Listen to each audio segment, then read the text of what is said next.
Bem-vindo ao canal. Eu pergunto a você, já deu carona a um desconhecido à noite? O caso de hoje é mais ou menos por aí. A desconfiança e o desconforto em colocar um estranho em seu carro. Vamos juntos conhecer esta incrível história que aconteceu no extremo sul de Buenos Aires, Argentina, em 1972. Galera, ajude o canal, indique um amigo conhecido que goste de ufologia, se inscreva e compartilhe este vídeo. Muito obrigado! Este caso aconteceu bem ao sul de Buenos Aires em 28 de agosto de 1972. Na época, Eduardo Fernando Dedeugh estava com 32 anos, era casado e tinha uma filha de 2 anos. Conforme Eduardo relatou, ele já tinha tido 2 experiências com OVNIs. A primeira foi em 1962, quando Eduardo foi caçar com 4 amigos e próximo de 1h30 da manhã, na estrada de Ormiga, a 35 km da sua casa, ele viu um OVNI multicolorido voando lentamente. Um novo avistamento ocorreu em 1968. Ele estava junto com a sua esposa. Estavam recém-casados, viajando em lua de mel, quando em um trecho da estrada entre San Juan e Mendoza, viu uma forte luz pelo retrovisor do carro. Não demorou, a luz apareceu à sua direita. Depois ela ficou voando na frente do seu carro. A luz era muito forte. Ele então apagou as luzes de seu carro. O OVNI fez o mesmo. Quando ele acendeu, o OVNI acendeu também. E ficaram assim por 10 minutos. Quando chegaram perto de uma cidade, o OVNI desapareceu. Depois destes avistamentos, passaram-se 4 anos, quando Eduardo vivenciou o seu mais incrível caso. Foi em 28 de agosto de 1972. Conforme seu relato, Eduardo estava na casa de amigos, na cidade de Médanos. Ele só tinha tomado uma taça de vinho e um refrigerante. Depois das 21 horas, ele se despediu de seus amigos e pegou a estrada em direção à sua residência.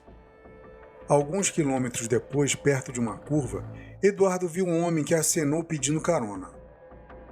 Eduardo parou, o homem entrou no carro.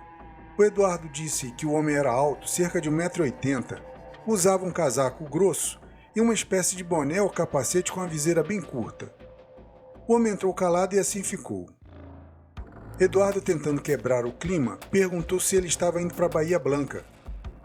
O ser respondeu com um som estranho que Eduardo não entendeu. Eduardo então pergunta se ele era de Médanos. O ser fez o mesmo som que Eduardo também não entendeu. Alguns quilômetros depois, em um cruzamento da Rota 22 com a Rota 3, perto da cidade de Salitral de la Vidriera, o ser colocou a mão no bolso do casaco e o carro de Eduardo começou a falhar. Mas mesmo assim, Eduardo conseguiu andar mais um pouco e depois de 100 metros o veículo parou mesmo. Neste instante, Eduardo olha para o ser e percebe que ele tem um queixo enorme e o seu nariz parecia um tomate. Eduardo desce do carro e abre o capô para verificar se era algum mau contato. Afinal, Eduardo é mecânico e talvez fosse algo simples de se resolver. Quando estava mexendo no carro, ele vê próximo um estranho veículo que pensou que fosse um ônibus acidentado um pouco distante. Tinha uma grande luz azul e 2 luzes brancas nas laterais, e não tocava o solo. Quando Eduardo andou em direção ao estranho objeto, foi atingido por uma forte luz branca, o cegando temporariamente pela sua intensidade. Eduardo sentiu um forte calor em seu rosto e nas mãos, fazendo ele recuar. O objeto, que na realidade era um OVNI, levanta voo em altíssima velocidade, desaparecendo. Ele tinha um cone de luz verde atrás. Quando Eduardo voltou ao veículo, suas luzes já estavam acesas, indicando que não havia mais problema com o carro. Eduardo entrou no carro, mas o ser não estava mais. Ele procurou em volta, mas não encontrou o estranho ser.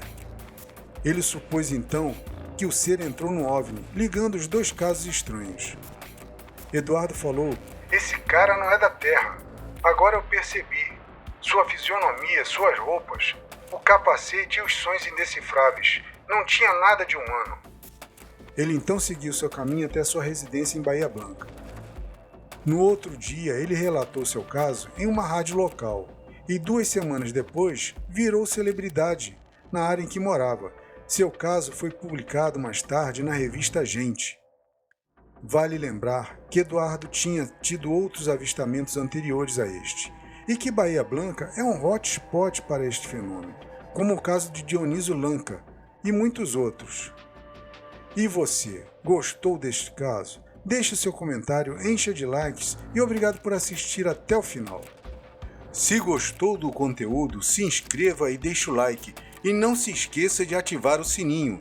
E eu agradeço mais uma vez e valeu!